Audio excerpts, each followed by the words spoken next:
let's talk a little Southern Hemisphere. Yeah. It's our featured beer of the month. Mm-hmm. Part of the state series. Is it a series? Yeah. Yeah. Just tell us exactly, what is it? I guess would be a good start. Well, it's a fun story. I think it was probably 14, 15 years ago now. I was having lunch with who became a dear friend of mine. His name was Gerard Lemons. We were having lunch over in the pub, and it was a pretty casual lunch, and I think somewhere going into our third pint. He asked me if I'd ever brewed hops with, or brewed beer with green hops.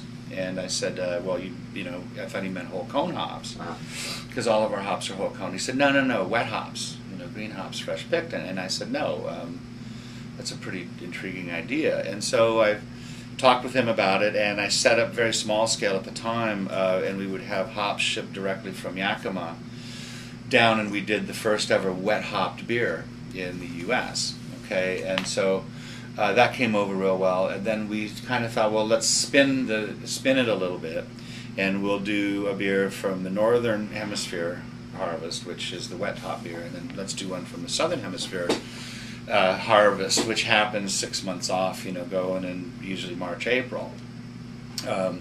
So I couldn't do a wet hopped beer, but we thought we would do the freshest hop beer possible.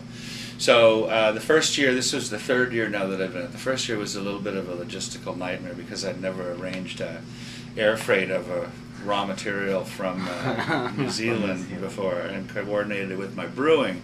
I've got it down now. I've got some great contacts down there, and I've got some great shipping people. So this year it was really seamless. But so all the hops come from New Zealand. All the hops come from New Zealand. We bought some different selections. The first year there was a real hop shortage, so what I was able to contract for was some really awesome hops. The hops are good down there. Have some of the most brilliant aromas that I've ever experienced. They're just, I describe them as just bright. They're just sharp.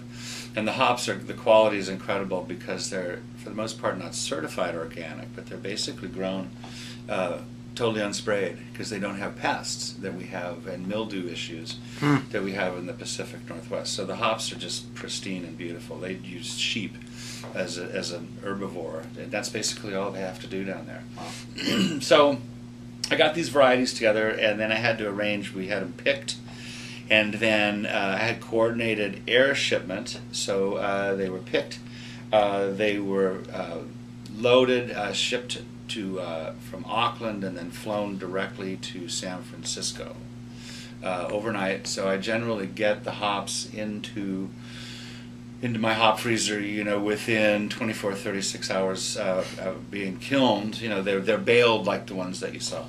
And then we bring them in, and then we immediately start brewing with them. The first year they came in, so 3 years ago, I had never seen any of these hops before in my life. And so they came in, and I'm cutting the bales open, and I'm rubbing them. I'm a little more old school, though. One guy ran them up and started playing with them on his gas chromatograph. And Tom, and I love working with him. But so I rubbed them. I came up with a formulation based on my aroma assessment, and so we started brewing.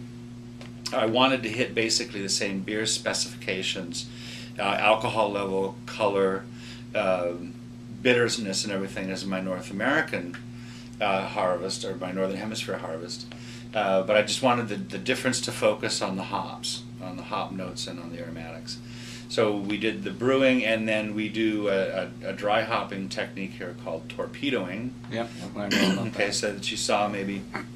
So then by getting a feel for the aromas on these hops, I blended the 3 different varieties together into the torpedo, and we ran that secondary hopping protocol on it, and that's it. Yeah. Piece of cake. That easy.